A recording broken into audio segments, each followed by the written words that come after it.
Hola, buenas. Al habla David Palacios. Les daré un resumen junto con la presentación de lo que será nuestra exposición para la clase de Derecho y Ética. Este resumen intenta englobar todos los puntos interesantes de nuestra presentación a manera de que pueda ser digerido rápidamente y sirva como una guía para la exposición y para la formulación de preguntas luego de esto. Primero, vamos a estar comunicando o vamos a estar explicando qué se entiende por PNL, su aplicación neurolingüística para el desarrollo personal. Vamos a estar debatiendo muchos mitos acerca del PNL y también les voy a mostrar técnicas útiles que podrán empezar a aplicar desde ya mismo. Además, tenemos conceptos que son básicos para la asignatura y que nos sirven de referente para el resto del programa de estudio. También están las aplicaciones para entender estos conceptos que vendrán en forma de ejemplos mediante la exposición. ¿Qué es la programación neurolingüística? En palabras cortas, es el estudio de la excelencia y cómo alcanzarla. ¿Se han preguntado ustedes cómo hacen las personas excelentes y que tienen buenos resultados para lograr los mismos? Bueno, eso es lo que estudia el PNL. Intenta replicar los pequeños, digamos, habilidades o truquitos que ellos usan para obtenerlos nosotros mismos y que de esa manera también podamos lograr la excelencia. Un software para el cerebro. Son habilidades muy simples, están enfocadas justo al grano, como tratar fobias o cómo influir a las personas. Utiliza el lenguaje para comunicarse y ejercer influencia. Uno de los puntos fuertes del PNL y a mi parecer uno de los más útiles para nosotros, los estudiantes de ingeniería y futuros ingenieros, es el de influir en personas, usar el liderazgo. Ayudar a las personas a aprender determinadas habilidades. Pues lo que les vengo diciendo, los programas mentales son habilidades muy enfocadas. La capacidad de dar lo mejor de sí con mayor frecuencia. Esto se debe a que el PNL te ayuda a descubrir cuáles son tus verdaderos deseos, qué estás pensando tú en realidad, de acuerdo a tus acciones, de acuerdo a cómo llevas tú las cosas. Crear y mantener la empatía y la influencia. La empatía es importante, ya que al tú ponerte en lugar de otra persona, puedes entender de dónde viene su lógica y cómo influir mejor en dicha persona. Técnicas PNL. Aquí les traje un pequeño compendio de técnicas debido a que yo considero que el PNL no se trata solo de técnicas. Ese es uno de los mitos que quisiera rebatir ahora mismo. El PNL, la intención es de que la persona se conozca a sí misma y que pueda aprender habilidades necesarias para obtener lo que en verdad desea. Entonces, yendo hacia ese punto, el PNL primero te ayuda a entender qué es lo que tú quieres y luego te da las técnicas. Las técnicas es como un complemento. Pueden verlo como si la idea principal del PNL es que haciendo pequeños cambios en ti mismo, en la manera en que haces las cosas, vas a obtener un cambio general en el resto de tu personalidad. Por ejemplo, si partimos que las personas, lo más básico son los principios, luego vienen las creencias y valores, luego tiene las conductas que hace y cómo las enfoca. El PNL te ayuda a que al cambiar una conducta, tú paulatinamente también vas a ir cambiando tus creencias, vas a aprender principios nuevos y vas a madurar como ser humano, se puede decir. Entonces, las técnicas van a encontrar muchas. Yo les traje simplemente una pequeña muestra porque tenemos poco tiempo en la exposición, pero creo que se las voy a explicar de manera que hoy mismo las puedan usar. Por ejemplo, referencia interna y externa. Básicamente, nos dice que hay dos tipos de personas. Una persona utiliza la referencia interna, que son las personas que cuando tú les explicas algo, ellas deben meditarlo, deben reflexionarlo para entonces darte una respuesta. A este tipo de personas, si tú quieres hacerte entender, tú les tienes que hacer preguntas del estilo, ¿qué te ha parecido?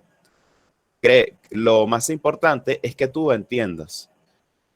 ¿O has pensado en ello? ¿Qué otra cosa le podríamos hacer? Este tipo de preguntas clave ayudan a que la persona capte tu punto. Cuando es una persona que utiliza la referencia externa, esta persona necesita la aprobación de otras o busca que otras personas aprueben lo que está pensando.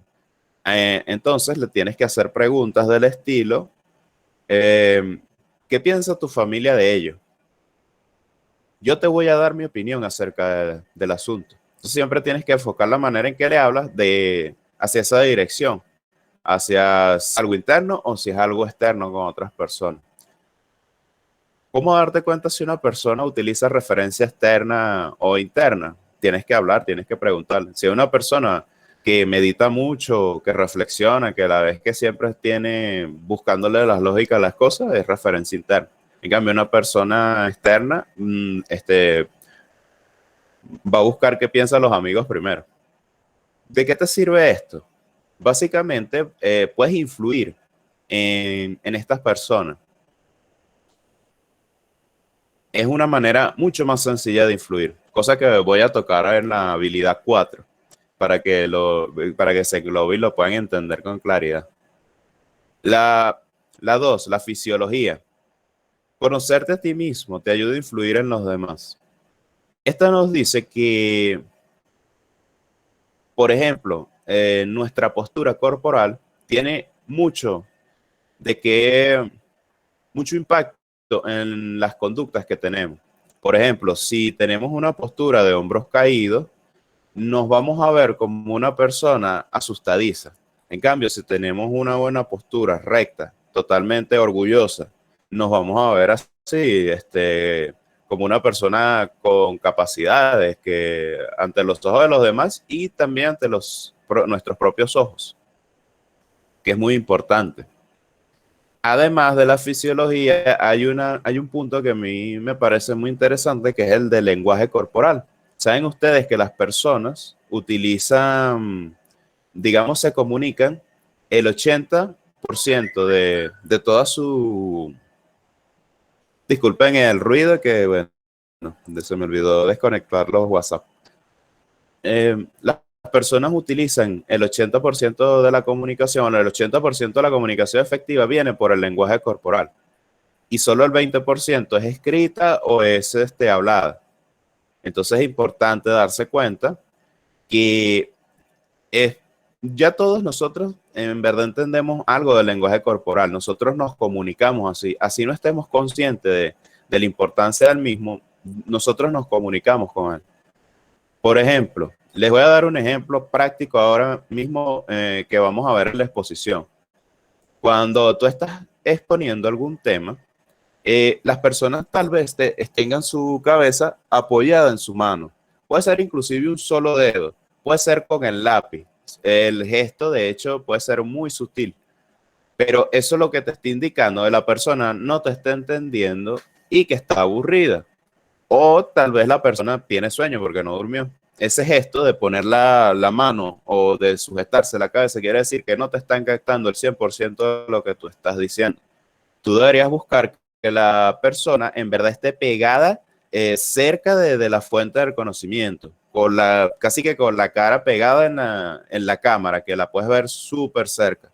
Eso quiere decir que la persona tiene tanta curiosidad por lo que tú estás diciendo que, bueno, te está prestando atención.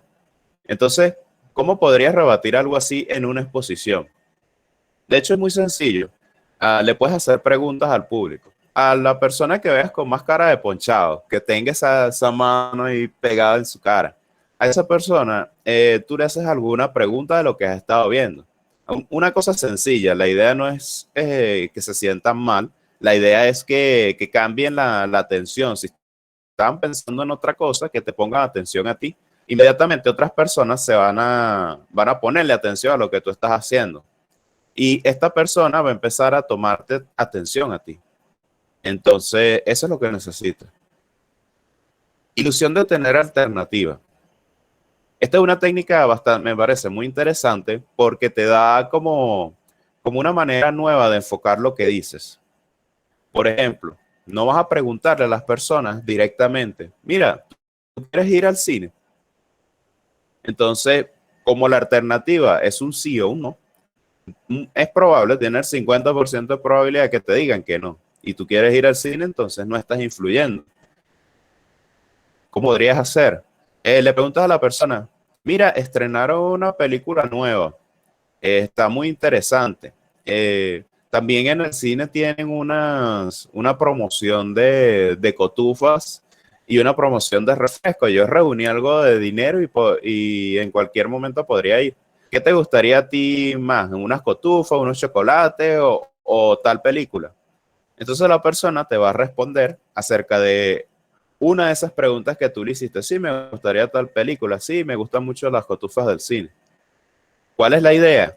Que todas las preguntas estén dirigidas hacia lo que tú quieres. No le vas a preguntar directamente para ir al cine, pero le vas a preguntar todo lo relacionado de manera que esa persona tenga la alternativa de escoger alguna de las cosas que tú le preguntas. Sin embargo, cualquiera de las cosas que tú le preguntas te lleva a lo que tú quieres. Comunicación efectiva. Este apartado quise incluirlo porque nos ayuda a la negociación. Es básicamente una cosa que podemos hacer a nuestra propia reflexión, a nosotros mismos, que nos va a ayudar a poder negociar con cualquier persona y salir airosos de la negociación. Ajá, ¿cómo hacemos esto? Bueno, primero y principal tenemos como que cambiar un poco el chip que tenemos. Básicamente ese es el PNL, cambiar el chip, por decirlo en criollo. Primero y principal, el concepto. Cada persona tiene una autoimagen personal. Todos nos vemos de alguna manera. Nosotros creemos que somos cierta persona. Al menos si es una persona sana, va a pensar que es algo. Bueno, no sé, yo soy estudiante de ingeniería y como el profesor nos preguntó al principio de la clase, ¿qué te consideras tú? Por ejemplo, yo dije que yo tenía curiosidad y yo quería aprender cosas. Otras personas dijeron algo por el estilo también. Eso es básicamente el perfil como de un estudiante, ¿verdad? Pero cada persona tiene esa imagen. La idea de cuando tú quieres negociar con alguien, no le puedes romper esa autoimagen a la persona. Por ejemplo, si es alguien que se cree que es buen beisbolista, que toda su vida gira en torno al béisbol, que tiene bates, tiene camisa de los Leones del Caracas y le apuesta a los mejores equipos, no le puedes ir a hablar como que el béisbol no funciona, el béisbol es una tontería, ese deporte a mí no me interesa. Esa persona, en el momento en que tú ofendes su autoimagen, en el que tú pasas sobre ella, se bloquea y ya te empieza a prestar menos atención porque se ofende. Lo mismo pasa si estás negociando digamos, vas a comprar un libro cuando existían los libreros de aquí en ingeniería. Allí tú puedes negociar. Ellos te dan un precio, pero tú siempre podías negociar con ellos. Ellos son comerciantes. Ellos piensan, bueno, yo estoy aquí, voy a vender mis libros al mayor precio posible y para que las personas se los lleven. Y bueno, esa es la idea de un comerciante, comprar algo barato y venderlo más caro. Entonces, ¿cómo tú influyes en la negociación? Ya tú sabiendo eso, tú no le vas a ir a la persona a tratar de bajarle los precios a las cosas. Tienes que ofrecerle un beneficio. Tú le dices, bueno, yo te voy a comprar estos 10 libros, pero me tienes que hacer un descuento. Por lo general, hay que saber que una persona cuando te vende algo, compra eh, 3 veces más barato y te lo vende 3 veces más caro, por ende, o per se. De manera que si tú le haces una compra en bulto y es una gran cantidad, tú le compras todos los libros de ese semestre, lo más probable es que te van a hacer un descuento. Yo usaba mucho esta técnica cuando compraba libros en el puente de Fuerzas Armadas. Hay unos libros muy interesantes de este autor, Stephen King, que se venden bastante bien ahorita. Pero tú ibas allá y les comprabas varios, hablabas con ellos un rato te das cuenta cuál es la autoimagen de esa persona con la que vas a negociar y le empezabas a ofrecer tratos. ¿Qué es la idea de la negociación? Que tú y la persona lleguen como un punto medio. Esa persona quiere venderte lo más caro posible y tú quieres comprar lo más barato posible. Tienes que buscar cuál es el punto medio. Y eso se hace sin interferir en dicha tu imagen. Otra cosa, para lograr que tú captes la autoimagen súper fácil, que la persona te la muestre, por decirlo así, tú tienes que cambiar algo en tu pensar. Tienes que empezar a tratar el habla con mucha amabilidad. No vas a ser una persona sumisa, no quiero que la amabilidad se confunda con eso, pero tienes que buscar que seas que luzcas amable, que luzcas como una persona que escucha. ¿Qué te permite eso? Primero te cambia el chip a ti mismo, que dices, bueno, yo no voy a buscar confrontación si esta persona me dice, mira, este precio es, no sé, $2 millones por un libro. Tú no te vas a ofender, tú lo que vas a hacer es reírte, porque esa es la amabilidad, no te vas a ofender. De esa manera, a veces las negociaciones pueden llegar a ese punto que la contraparte parece estar molesta porque tú le diste un precio que la ofendió. Tú básicamente tratándola con amabilidad, te garantizas de que esta persona no te vea como que quieres tomar algo a cambio, como que le quieres quitar algo. Y de esa manera, cuando tú empiezas a ser así amable, ayudas mucho a que tú mismo como que cambies esa idea de que, mira, yo lo voy a conseguir todo, que no sé, esa mentalidad de tiburón. Pienso que es un enfoque más directo a la negociación. Bueno, esas eran las técnicas que quería proponerles.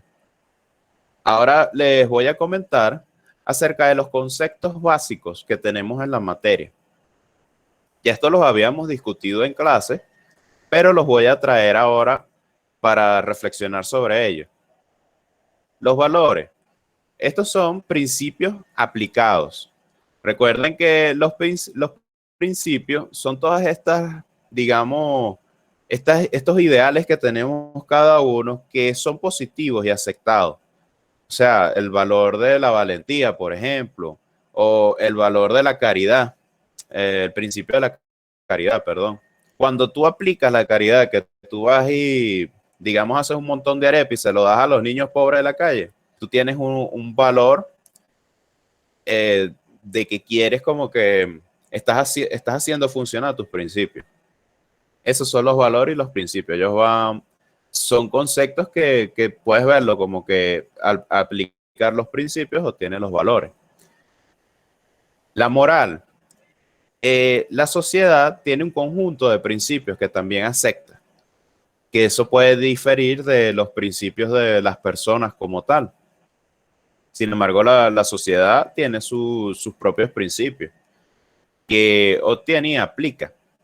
Por ejemplo, a nosotros nos dieron el ejemplo, nos dieron la idea de que en otros países hay cosas aceptadas que, por ejemplo, si nosotros vamos, no conseguimos. Les voy a dar un ejemplo. Alguien que emigra a Estados Unidos y se come la luz, se le va en un carro y se come la luz. Allá te tomas foto y a la semana te llega tu multa.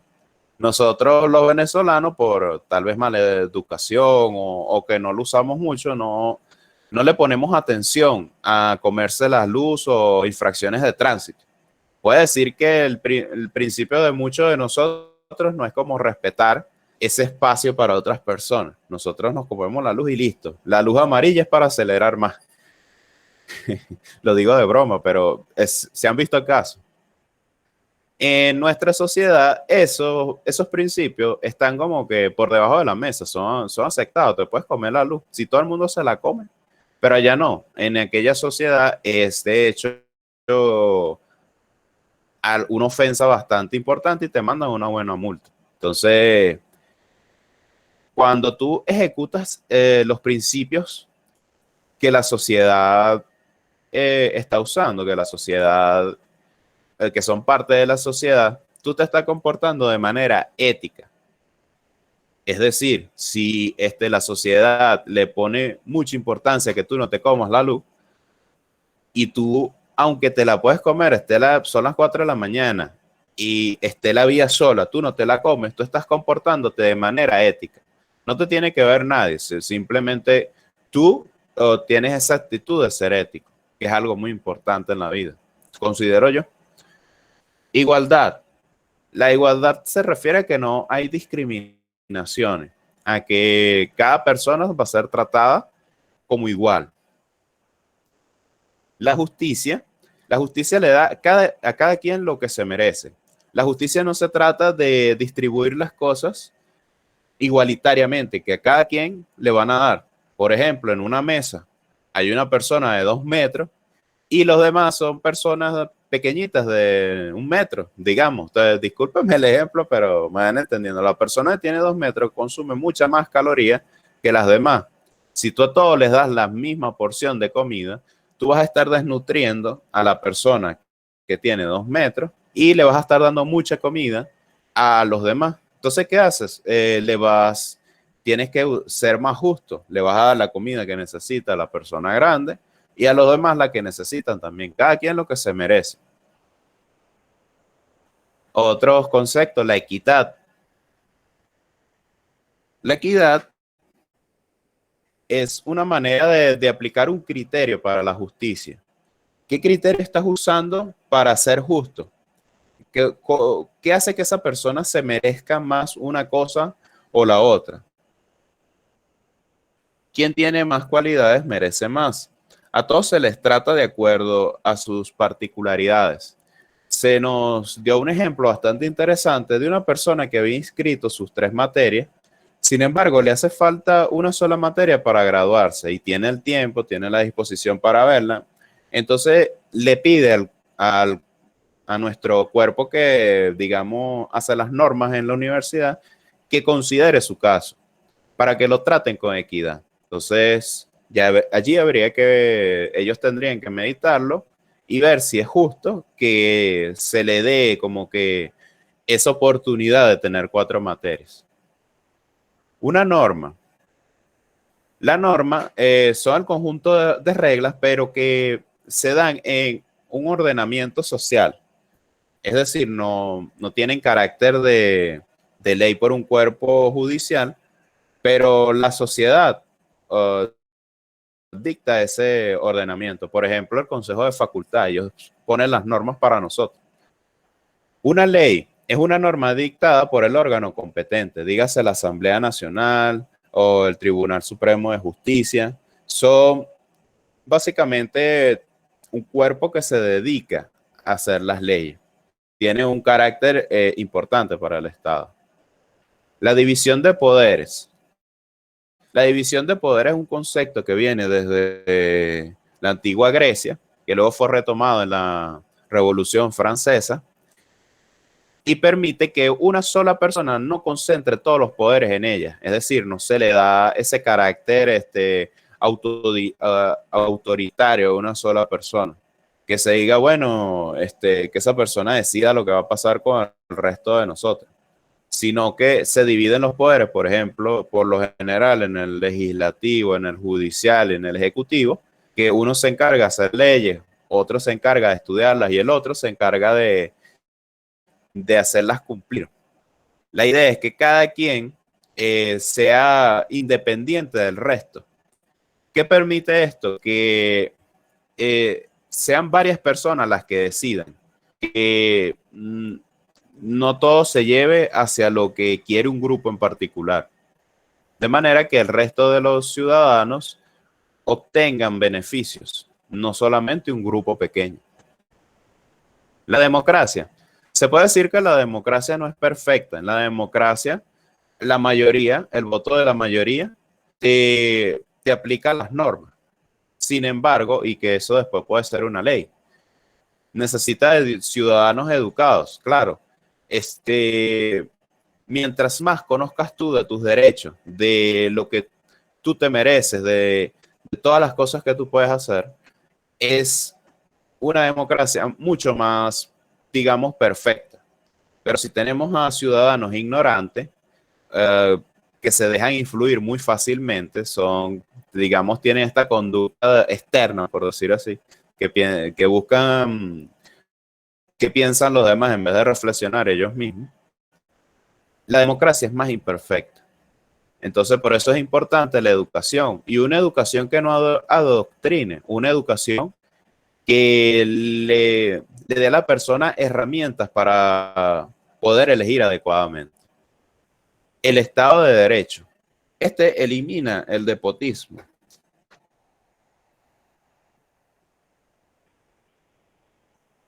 Y, bueno, disculpen la pausa. La persona jurídica es grupo de personas o individuos con derechos y deberes. Discúlpenme aquí el pequeño error ortográfico.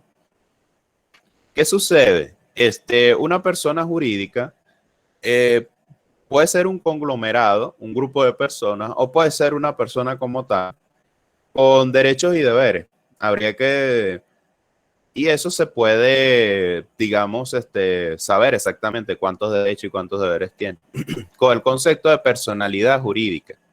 El concepto de personalidad jurídica denota la capacidad jurídica. ¿Y qué es esta capacidad? Lo que les comento, que cada persona tiene cada persona o grupo tiene, digamos, una cantidad de derechos y de deberes, o cómo decirlo de otra manera. Por ejemplo, eh,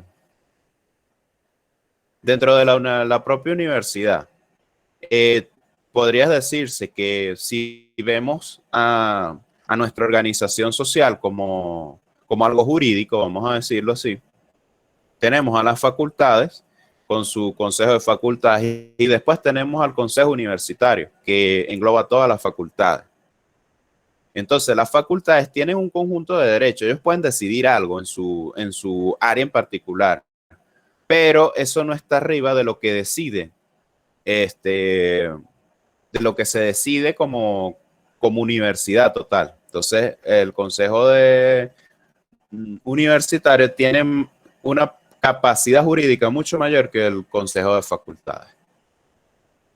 La pirámide de Kelsen. Esta nos ordena las leyes, digamos, en un orden de prioridades. Lo que vemos en la punta, que es la Constitución o tratados internacionales, el Tratado de Derechos Humanos, son las leyes máximas, las más importantes de todas. ¿Qué quiere decir esto? Que, por ejemplo, ven el renglón de abajo, que están las leyes. Tú no puedes aprobar por ley que es bueno matar a alguna persona, por decir así.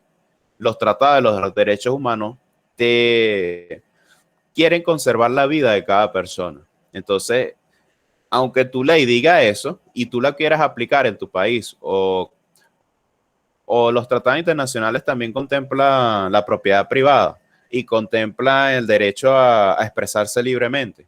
Tú puedes aplicar leyes que violenten estos tratados. Sin embargo, como están en un nivel arriba los tratados y la Constitución, esas leyes tienen menos, digamos, poder sobre la sociedad, ya que hay unas que son todavía más importantes y fundamentales. ¿Y cuál es el nivel sublegal? Esto es por el mismo ejemplo del Consejo de Facultad o del Consejo Universitario. Son reglamentos, resoluciones, eh, cosas que se hacen a nivel local. Mientras que a nivel legal eso ya lo hace la Asamblea, los cuerpos legislativos y pare ustedes. Bueno, esta es la parte que le toca a mi compañero Ronald Venegas. También la voy a discutir ahora por cuestiones de tiempo y de que ahora mismo puedo hacer esta exposición yo mismo, que tengo el internet y la voy a subir. ¿Qué es el derecho? Si se fijan, a nosotros nos dieron el concepto de derecho, no, nos explicaron el concepto de derecho. En la parte de los conceptos claves, yo no lo puse adrede porque vamos a enfocarnos ahora en este punto. Mira, el derecho tiene, digamos, varias aristas. Se puede usar como una norma, como una facultad. También hay saber científico. Hay el saber científico de dos maneras. Uno, disciplina que tiene el objeto de estudio o investigación sobre el derecho. Por objeto del estudio o investigación sobre el derecho, de manera científica, objetiva. Y la segunda también se emplea la palabra derechos en el sentido axiológico. Esto es muy importante porque nosotros podríamos sustituir la palabra derecho como norma para ejercer referencia al derecho objetivo. Digamos, es como norma que todas las personas sean consideradas como seres humanos iguales, por decir así, en el Tratado de Derechos Humanos. Se puede jugar con eso. Igual se puede decir, esta persona tiene la facultad de hacer exigir lo que se merece, en vez de decir que tiene el derecho. Eso se lo va a explicar mucho mejor mi compañero cuando lleguemos a ese punto de la exposición. El derecho como ordenamiento. Este trata las normas que regulan la conducta humana. El derecho como fenómeno social. Ordenamiento jurídico que nace para el efecto de regular la conducta entre individuos. El derecho como valor. Disposiciones que adquieren rango obligatorio y que se encuentran al servicio de valores sociales. Derecho como argumentación. Un instrumento fundamental del legislador. Es decir, el concepto de derecho se puede obtener como un campo muy amplio y lo importante es conocerse todos los conceptos porque es lo que les estoy diciendo, mientras más educados estemos nosotros, más podemos hacer valer nuestros derechos y más libertad podemos tener también. Recuerden que el concepto de derecho también está ligado a la libertad de las personas. Entonces hay que tener cuidado hacia cómo se enfoca el concepto de derecho en nuestro día a día. Si lo enfocan como norma, como facultad, como ordenamiento, hay que tener los ojos abiertos para que no nos quiten a nosotros efectividad en lo que necesitamos hacer y libertad, por cierto. Las fuentes del derecho. Tenemos fuentes formales. Son los textos y documentos en los que se recopilan las leyes o conceptos relacionados con estas, como por ejemplo la legislación y la doctrina.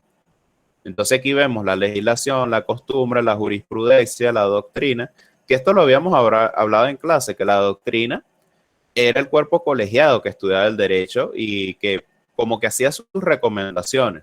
La jurisprudencia son las sentencias anteriores que se usan para hacer valer los derechos en algún caso en particular. Se nos había dicho que en Estados Unidos tiene prevalecencia la jurisprudencia. Si una sentencia dictó algo, tú puedes usar eso en tu caso. Sin embargo, en Venezuela la legislación es lo que tiene prevalencia, lo que dicen las leyes. No importan las sentencias, bueno, sí deben importar, pero tienen menos, digamos, alcance en nuestra legislación social. Las fuentes reales. Toma en cuenta la realidad social de un país o comunidad para determinar el contenido de una ley de carácter jurídico. La realidad económica, política, social. Este es un aspecto bastante interesante que habría que reflexionar bastante sobre él y mi compañero Ronald les dará un mejor alcance. Las fuentes históricas, como el Código de Hammurabi de la antigua Mesopotamia, la primera declaración de los derechos del hombre y del ciudadano. Esos son los pasos históricos que se han dado hacia al perfeccionamiento de cómo las personas aplicamos nuestro derecho, cómo lo hacemos respetar. Según su jerarquía, o esta es más o menos la pirámide de Kelsen, tenemos la Constitución, los tratados internacionales, las leyes formales, la jurisprudencia y la costumbre, como lo vimos en la pirámide de Kelsen. La división del derecho. Tenemos el derecho público, ordena las relaciones de subordinación y supraordenación entre el Estado y los particulares, así como entre distintos organismos que componen el poder público. Es decir, a cada cuerpo legislativo le da como que su alcance, qué puede hacer. Tenemos el derecho penal, el derecho administrativo, el tributario. Cada uno es un campo de estudio. El derecho privado. dedica a la regulación de distintas actividades y relaciones entre los ciudadanos particulares partiendo de una situación de igualdad jurídica entre ellos. Quiere decir que cada personalidad jurídica cuenta igual. Pues tenemos el derecho civil, el derecho mercantil, el derecho internacional privado. Cada uno de estos campos te pone en una situación de igualdad. El derecho social, el conjunto de normas jurídicas y principios jurídicos que pretende regular y proteger las conquistas sociales y económicas de los trabajadores en general. Derecho al trabajo, derecho agrario, derecho familiar, derecho a la seguridad social. Esto tiene como que un componente histórico, si lo reflexionas. Además tenemos la rama del derecho. Está el derecho internacional público, el derecho notarial, derecho tributario, derecho procesal, derecho penal, derecho administrativo y derecho constitucional. Esto se los va a explicar mejor o de nuevo, se lo va a explicar mejor mi compañero Ronald cuando haga su exposición. Tenemos el derecho civil, el derecho internacional privado, el derecho mercantil. Y bueno, son temas bastante interesantes. Además, tenemos el derecho de seguridad social, el derecho a la familia, derecho agrario y derecho del trabajo.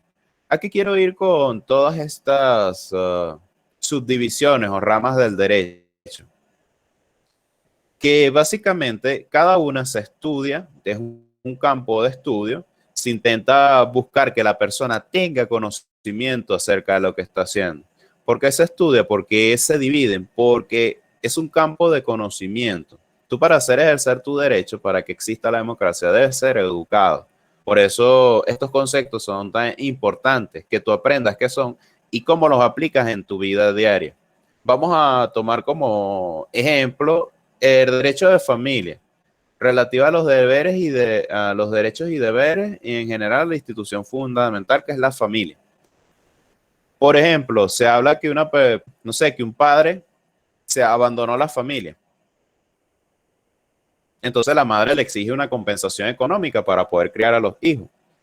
Ese es, digamos, eso se tendría que estudiar y evaluar si ella tiene esa necesidad. De repente ella gana más y es la que le tiene que dar la compensación económica al padre para que él críe a los niños de mejor manera. Entonces, eso es todo un campo de estudio. Conclusiones, unas pequeñas conclusiones. El derecho regula las normas y el comportamiento de la sociedad. Sin derecho no puede haber justicia. Todavía no. Ok, ya se muestra.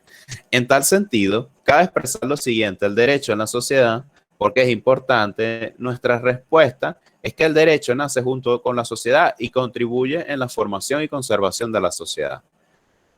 El derecho debe ser una garantía de igualdad, consagrada en todas las personas iguales ante la ley. En efecto, el derecho surge de la interacción dinámica de la vida humana. ¿Y por qué es importante? Podemos concluir que sin él no se pudiera organizar ni controlar el poder del Estado. Es decir, no habría Estado de Derecho. Más allá de aprender un par de conceptos de memoria, lo importante es que logremos entender la importancia y la aplicación en nuestra vida diaria. De esta manera, la teoría deja de ser solo texto y se transforma en una filosofía de vida orientada a conseguir lo mejor en nuestra sociedad y en todos nosotros. Eso es un ideal que nos permite madurar como sociedad y como persona.